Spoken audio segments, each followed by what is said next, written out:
अगर मैं आपसे कहूं कि फुटबॉल इतिहास का एक वर्ल्ड कप ऐसा भी है जिसके चैंपियन पर आज तक लोग भरोसा नहीं करते हैं, तो एक ऐसा वर्ल्ड कप जिसकी ट्रॉफी आज भी चमकती है, लेकिन उस पर लगे सवाल भी धुलने नहीं पड़े। सवाल ये कि क्या वाकई अर्जेंटीना ने 1978 का वर्ल्ड कप जीता था या इसे चुरा लिया था। 21 जून 1978 अर्जेंटीना के शहर रोसारियो का स्टेडियम, चारों तरफ नीले और सफेद झंडे, 80,000 दर्शक और मैदान पर एक ऐसी टीम जिसे फाइनल में पहुंचने के लिए चाहिए थे 4 गोल। वो टीम थी अर्जेंटीना, जिसके लिए इस मैच में सब कुछ दांव पर लगा था। अर्जेंटीना को खिताबी मुकाबला खेलने के लिए सिर्फ जीत नहीं बल्कि बड़ी जीत की दरकार थी, और बड़ी जीत का मतलब था 4 गोल। लेकिन सामने थी पेरू, एक मजबूत टीम जिसे इतने बड़े अंतर से हराना लगभग नामुमकिन माना जाता था। कोई और टीम होती तो अर्जेंटीना के लिए करना बाएं हाथ का खेल होता, लेकिन पेरू के खिलाफ ऐसा करना लगभग असंभव था। लेकिन 90 मिनट बाद जो हुआ उसने पूरी दुनिया को हिलाकर रख दिया। उस रात कुछ ऐसा हुआ था जिससे अर्जेंटीना और पूरा फीफा वर्ल्ड कप विवादों में आ गया। पेरू ये मैच हार चुका था, और वो भी 6-0 से, जो कल्पना से भी परे था। क्या पेरू ने जानबूझकर मैच हारा था? क्या तानाशाही सरकार ने अर्जेंटीना को मैच जितवाया था? आज की हमारी ये कहानी सिर्फ एक मैच की नहीं, एक वर्ल्ड कप की नहीं, बल्कि सत्ता, डर, राजनीति और उस रहस्य की कहानी है जो आज तक विवाद बनी हुई है। करीब 50 साल बाद भी एक ही सवाल उठता है। लोग यही पूछते हैं, क्या अर्जेंटीना ने वर्ल्ड कप जीता था या ट्रॉफी चुराई थी? लेकिन इस कहानी को समझने के लिए हमें मैदान से बाहर जाना होगा। ये किस्सा है साल 1978 का। उस वक्त का अर्जेंटीना आज के अर्जेंटीना से बिल्कुल अलग था।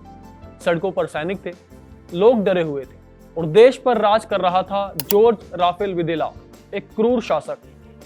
दरअसल 2 साल पहले यानी 1976 में अर्जेंटीना में सैन्य तख्तापलट हुआ था, जिसे इतिहास का सबसे खूनी और कुख्यात सैन्य तख्तापलट कहा जाता है। 24 मार्च 1976 को जनरल जॉर्ज राफेल विदेला की अगुवाई में अर्जेंटीना सेना ने जुआन पेरोन की लोकतांत्रिक सरकार को उखाड़ फेंका था और एक क्रूर तानाशाह सरकार बनाई थी, जो 1983 तक चली। राफेल विदेला एक ऐसा तानाशाह था जिसकी सरकार पर हजारों लोगों के गायब होने के आरोप लगे थे। इतिहासकारों के मुताबिक इस तानाशाही के दौरान लगभग 30,000 लोग लापता हो गए या मार दिए गए। उस दौर को इतिहास में डर्टी वॉर के नाम से जाना जाता है। सरकार के खिलाफ बोलने वालों को जेलों में बंद कर दिया गया। कुछ लोग घर से निकले और कभी वापस नहीं लौटे। माओ के बच्चे नहीं मिले और पत्नियों को पति। लोग रात को सोते थे, लेकिन उन्हें पता नहीं होता था कि सुबह वो अपने घर में उठेंगे या कहीं और। इसी डर के माहौल में अर्जेंटीना को मिली 1978 फीफा वर्ल्ड कप की मेजबानी। विदेला जानता था, अगर अर्जेंटीना वर्ल्ड कप जीत गया तो दुनिया तानाशाही नहीं देखेगी, दुनिया देखेगी एक चैंपियन। तानाशाह विदेला के लिए ये फुटबॉल वर्ल्ड कप सिर्फ एक टूर्नामेंट नहीं था, बल्कि सरकार की प्रतिष्ठा बचाने का मिशन था। और यहीं से शुरू हुई फुटबॉल इतिहास की सबसे बड़ी बहस। बहरहाल टूर्नामेंट आगे बढ़ा। अर्जेंटीना अच्छा खेल रहा था, लेकिन दूसरे राउंड में उसकी टक्कर हुई अपने सबसे बड़े प्रतिद्वंदी ब्राजील से। अर्जेंटीना और ब्राजील के बीच फाइनल की रेस चल रही थी। ब्राजील ने अपना आखिरी मैच जीत लिया था। अब सारा दबाव अर्जेंटीना पर था। समीकरण साफ था, अगर फाइनल में पहुंचना है तो पेरू को हराओ। हालांकि पेरू तब कमजोर टीम नहीं थी। बेशक उस समय कोई रैंकिंग सिस्टम नहीं था, लेकिन पेरू को टॉप 20 टीमों में गिना जाता था। लेकिन अर्जेंटीना को रोकना पेरू के लिए आसान नहीं था। पेरू के लिए अच्छी बात यह थी कि अर्जेंटीना को इस मैच में सिर्फ जीत नहीं बल्कि बड़ी जीत चाहिए थी। अर्जेंटीना को फाइनल में जाने के लिए पेरू को कम से कम 4 गोल से हराना था, और वर्ल्ड कप के नॉकआउट में 4 गोल, और वो भी एक मजबूत टीम के खिलाफ, ये लगभग नामुमकिन था। पेरू के पास शानदार खिलाड़ी थे। उसने पूरे टूर्नामेंट में अच्छा प्रदर्शन किया था।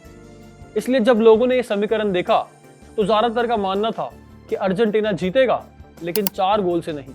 लेकिन 90 मिनट बाद जब मैच का नतीजा आया तो सबकी आंखें फटी की फटी रह गई। स्कोर बोर्ड पर लिखा था 6-0। अर्जेंटीना ने 1 नहीं, 2 नहीं, पूरे 6 गोल दाग दिए थे और शानदार जीत दर्ज की थी। लेकिन कहानी ये नहीं, असली खेल हुआ था मैच से कुछ घंटे पहले। एक ऐसी घटना हुई थी जिसने इस कहानी को हमेशा के लिए बदल दिया।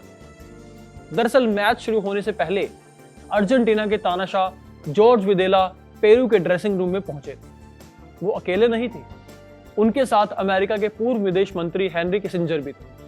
अब सवाल ये है, वो वहां क्यों गए थे, क्या करने गए थे, उन्होंने क्या कहा था, ये कोई नहीं जानता। लेकिन यहीं से शक शुरू हुआ। कुछ पत्रकारों ने लिखा कि यह सिर्फ शिष्टाचार मुलाकात नहीं थी। कुछ इतिहासकारों ने दावा किया कि पेरू पर राजनीतिक दबाव डाला गया। हालांकि इसका कोई पक्का सबूत नहीं मिला।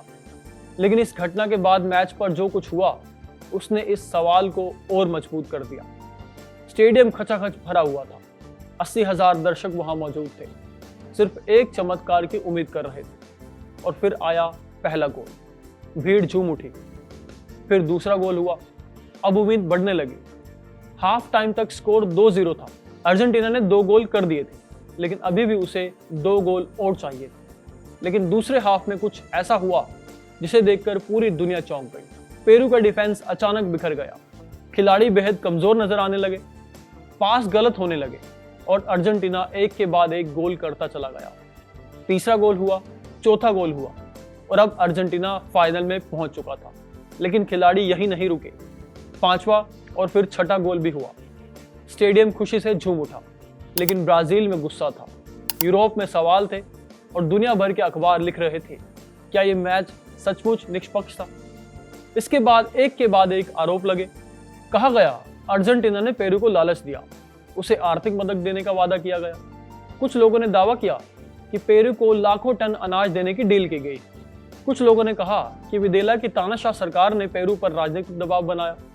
यहां तक कि मैच फिक्सिंग होने की बातें भी सामने आई। लेकिन आज तक इसका कोई ठोस सबूत नहीं मिला। पेरू के खिलाड़ियों ने फिक्सिंग की बात को सिरे से नकार दिया। उनका कहना था कि वो ईमानदारी से खेले थे। फीफा ने भी कभी इस मैच को फिक्स नहीं माना।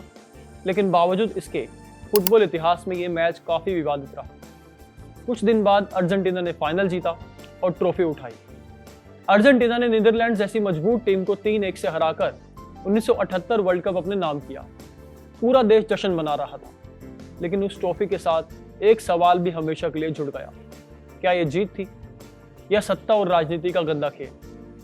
क्या अर्जेंटीना ने वर्ल्ड कप जीता था या फुटबॉल की सबसे बड़ी चोरी को अंजाम दिया था?